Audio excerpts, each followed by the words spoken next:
Greetings, metalheads, and welcome to No Nonsense Metal Reviews. I'm George, and today I'm back with another album ranking. Haven't done a catalogue with discography ranking in a little while, but this time I decided to tackle one of my absolute favourite death metal bands, tackle their discography. I'm talking about the mighty Memoriam, UK old school death metal brutes. Absolutely brilliant band, fantastic band. One of my favourite death metal bands, as I say, and also just generally speaking, one of the best death metal bands around today.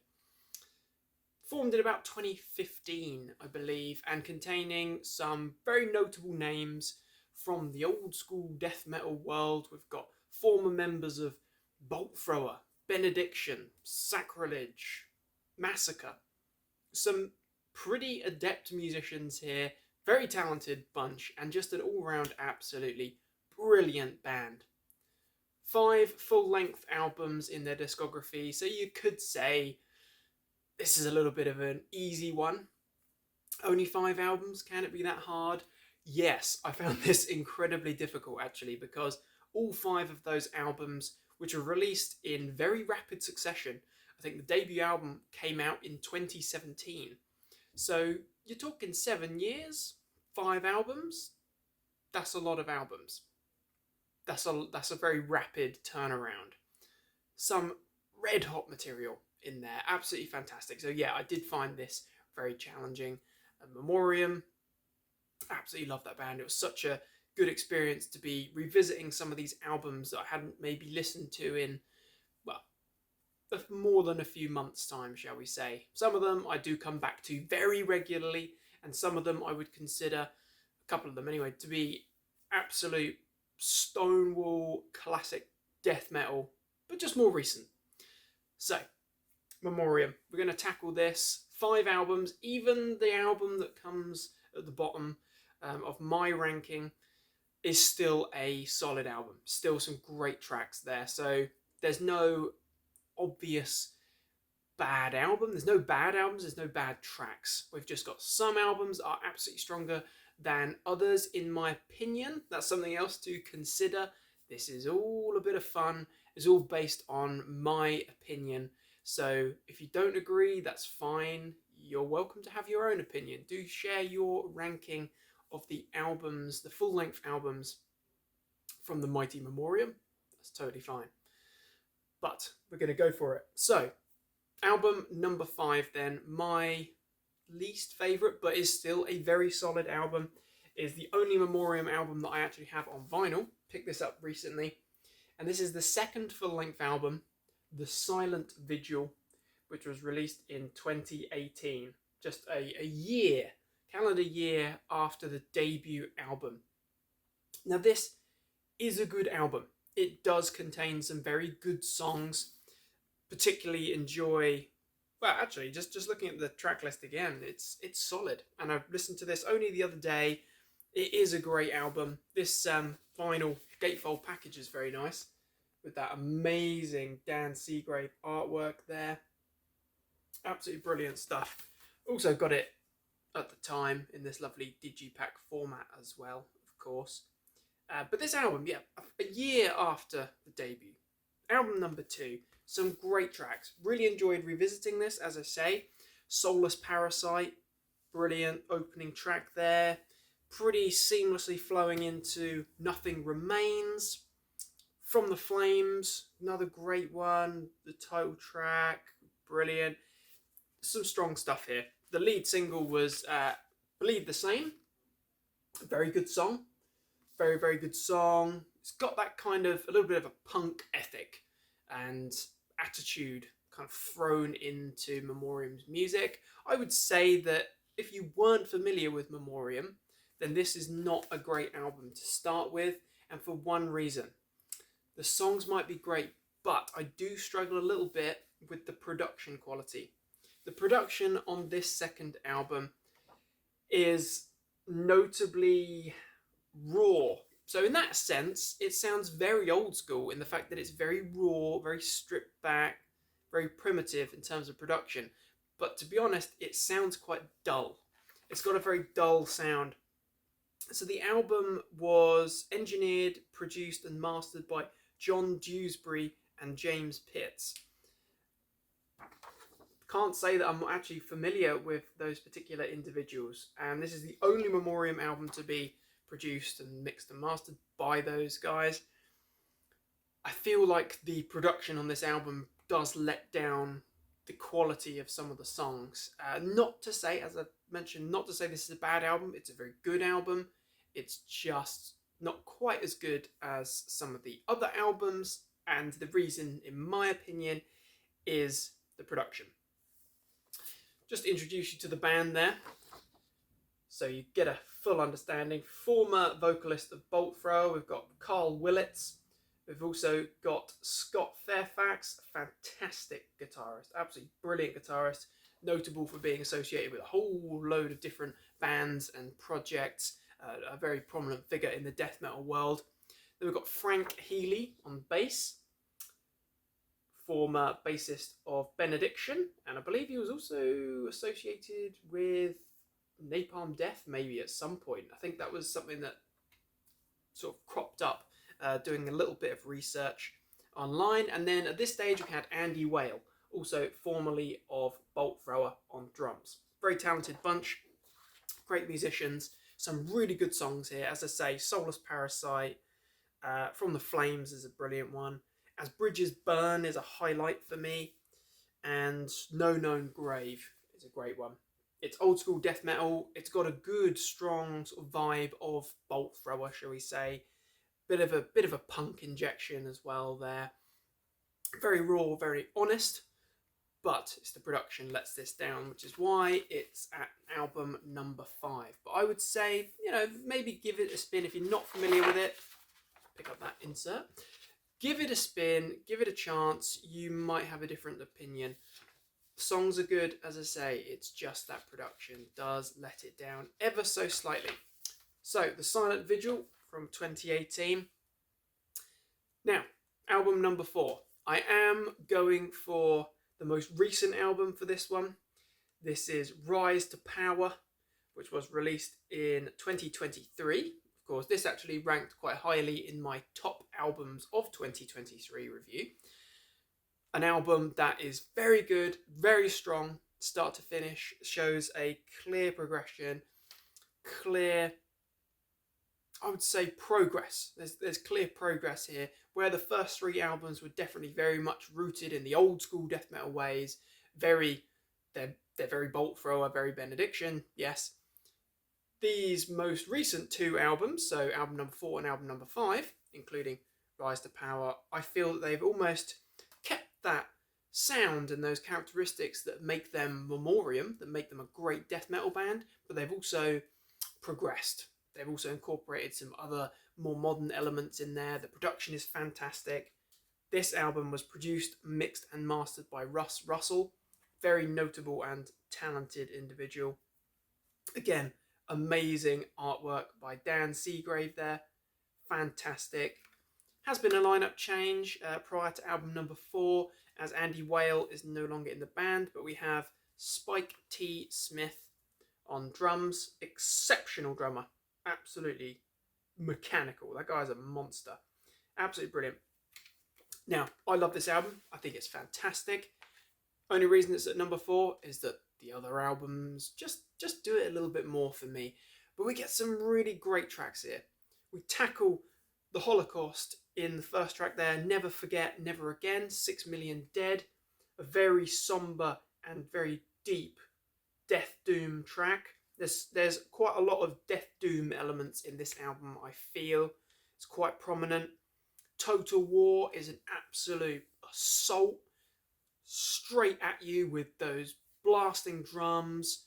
Some of the best vocal work from Carl, certainly in his career with Memoriam anyway. It's the best vocal work that I've heard from Carl since Those Once Loyal, the final Bolt Thrower album. I Am the Enemy is brilliant. Annihilation's Dawn is another punishing death metal track, absolute brilliant. All Is Lost, Rise to Power, This Pain, all bearing strong Death Doom characteristics there. Solid. Start to finish, very good. I'm going to say heavily Death Doom orientated rather than just old school death metal. But it's a very good album. Absolutely brilliant. Start to finish, delivers the frickin' goods. Rise to Power from 2023, album number 5. Magnificent. This is where it gets really difficult. My number 3 and number 2 were interchanging for ages here. I was really struggling with this one. But in the end, I did settle on album number 4 from 2021. This is the brilliant To the End. So it's the first album to feature Spike T. Smith on drums. This is a very good album.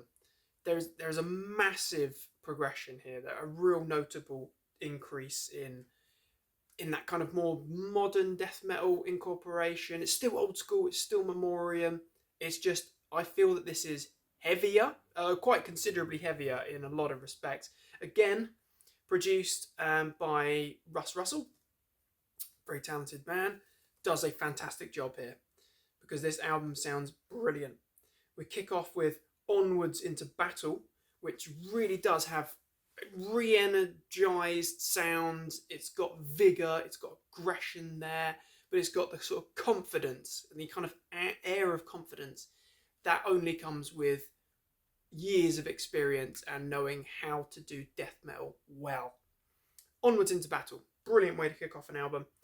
This War is Won, again, just throttling. We've got some of the doomier vibes in there, kind of bringing that almost asphyx style Death Doom to mind. Maybe Hail of Bullets for another comparison. No Effect. Wow, that's a beast of a track. Some real crushing riffs in there. Absolutely superb drumming throughout. And again, Carl's vocals are the best at this point in Memoriam's career. The first 3 albums, I feel like there was a little bit of the more aggressive side of Carl's vocals not quite coming to the foreground. It was more, almost a bit more of a punk vocal style. No discredit. Still think the vocal work on the first 3 albums is great. It's just here, this is much more of a death metal vocal style. No Effect, absolutely fantastic. Failure to Comply, brilliant. The next notable highlight after Onwards into Battle and No Effect for me is Each Step One Closer to the Grave. That is very, very asphyx style, heavy freaking death doom. Absolutely magnificent. Then we've got a few more sort of standout tracks there. We've got Vacant Stare, very dark, very somber. We've got the very, very odd, very interesting Mass Psychosis, which is a really weird, unsettling, almost sort of experimental, industrial sounding track. It's a very weird one, but it almost sounds a little bit kind of Napalm Death as well, where they were very experimental and, you know, in the sort of the 90s, coming up with some very interesting sounding stuff. A little bit Godflesh, maybe. Interesting track nonetheless. And then a very, very somber, macabre As My Heart Grows Cold. Well, maybe not macabre, melancholic, but a brilliant way to close out an album.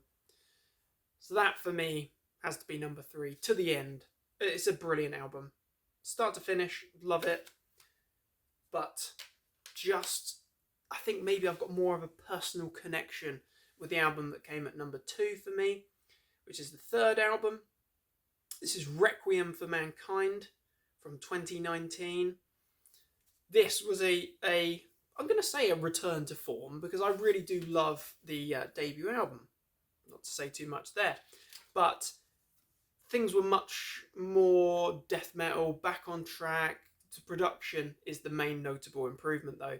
While there are some great songs on The Silent Vigil, the production lets it down. Here, mixed and mastered by none other than Russ Russell. And it sounds magnificent. It sounds very old school. So the production sound is still very much rooted in the old school sounding and styles. But you've got the songs and the production, and it just sounds brilliant. We kick off with Shell Shocked, lurching forward into Undefeated. 2 magnificent tracks there. A brilliant way to kick off an album. Incredible guitar work from Scott there throughout all the albums. Carl, of course, great frontman, great vocalist. Love the prominence of the bass as well. You know, Frank is clearly a very good musician, very talented bassist, and what I like is you can actually hear the bass. Wonderful stuff. And of course, Andy, still a cracking drummer. Throughout this album, I'd say this does actually quite heavily resemble Bolt Thrower as an album overall. It does really bring certainly Those Once Loyal to mind. Just a fantastic album, start to finish. Shell Shocked through Undefeated, Austerity Kills. We've got a little bit of that sort of punk ethic coming back to the foreground there. The Veteran is mercilessly heavy. We get a lot of very dark and challenging lyrical themes there, and that track in particular, lyrically heavy, instrumentally bruising. Requiem for Mankind, the title track, fantastic, absolutely brilliant track, very Memoriam, but Fixed Bayonets for me into that brilliant closing outro there. Internment, absolutely fantastic. Fixed Bayonets is another brilliant one, solid old school death metal, absolutely magnificent stuff. Love it. So although it's at number 2, as I say, this and To the End were vying for that second place, and I think it's just because maybe I've got more time. We had quite a couple of years in between, so a little bit more time that I've been listening to this album and really loving it. So that's the only reason why, in all honesty. Certainly in terms of the quality of the music, they are on par. So number 2 for me is the third album from 2019. This is Requiem for Mankind. So that leaves album number 1, which for me has to be the debut from 2017. This is For the Fallen. Now this album means a significant amount to me because this was actually the first album that I'd obviously heard of Memoriam because it was the debut, and I remember quite clearly it was prior to the album's release, or certainly around that time of the album's release, stumbling upon the single Surrounded by Death, stumbling upon it on YouTube, being very intrigued, no idea at that time of the connection with Bolt Thrower, but it was the first proper old school death metal album that I really got hooked on. Although I was familiar with Autopsy and Cannibal Corpse and Obituary, I was kind of dipping in and out. This got me hooked. This got me really hooked. And I can remember being absolutely stricken by tonsillitis and being in a horrific state, feeling very sorry for myself, and just being absolutely blown away by the full throttle aggression of Surrounded by Death. I then pre-ordered or ordered the album, and the rest of it lived up to expectations because that single set the bar very high. But then you get Memoriam, the opening sort of intro piece there, which is an absolute bruiser. It's a fantastic track, short, sweet. It's got a real intro piece kind of presence to it, but it's just an absolute chug fest. Scott's riffs there are to die for. Absolutely delicious. Second track, War Rages On. That is absolutely magnificent, full throttle death metal. Very Bolt Thrower, very good. Reduced to Zero, a nod to Bolt Thrower, of course. A magnificent track. Corrupted System, very punk orientated. A lot of strong punk vibes coming to the foreground there. Wonderful stuff. Flatline, pure death doom excellence. A longer track, stunning stuff. Surrounded by Death, as I mentioned, that's very, very Bolt Thrower. As is the following track there, Resistance. Before we get the very melancholic, very dark closing track there, an epic, Last Words. Absolutely stunning. I love this album. It's one of my favourite death metal albums from one of my favourite death metal bands, and I think it absolutely delivers. Start to finish, solid. No, it's not as heavy or as extreme as some of these latter albums. Certainly, things get notably heavier with the third album, Requiem for Mankind. Things are considerably heavier with the last two albums, or most recent two albums, I should say, To the End and Rise to Power. But this album has magic to it. It's just brilliant. It's brilliant. And as I say, this was the album that got me really hooked on old school death metal. Whereas I was a bit more casual in and out of the old school death metal, dipping in and out, mainly listening to more aggressive, brutal stuff, this made me pretty much turn my back on a lot of brutal and slam and very extreme death metal and find absolute comfort in the brilliance of old school death metal styles. Love it, start to finish. My number one, Memoriam with For the Fallen. Absolutely brilliant. So there we have it in order again. My album ranking of the legendary Memoriam. Album number 5 for me was The Silent Vigil, the second album there. Then album number 4, the most recent album, Rise to Power. A stunning album, but I think I just preferred some of the tracks a little bit more on album number 4. So this was my third favourite. To the End. My second favourite, my number 2, was Requiem for Mankind. And my number 1 favourite Memoriam album, ranked first place, For the Fallen. Absolutely brilliant. Incredible debut. So my friends, if you're not familiar with Memoriam, you need to check all of these albums out. Check it out, form your opinions, and let me know what you think. Are you already a Memoriam fan? If you are, how would you rank the discography of the legendary Memoriam UK death metal heavyweights? Thank you very much for watching, my friends. Do really appreciate the continued support, so feel free to like, subscribe, share, comment. It's all very much appreciated. Do check back soon for more reviews, rankings and recommendations of all the good, heavy things. Until next time, my friends, do take care of yourselves and stay heavy.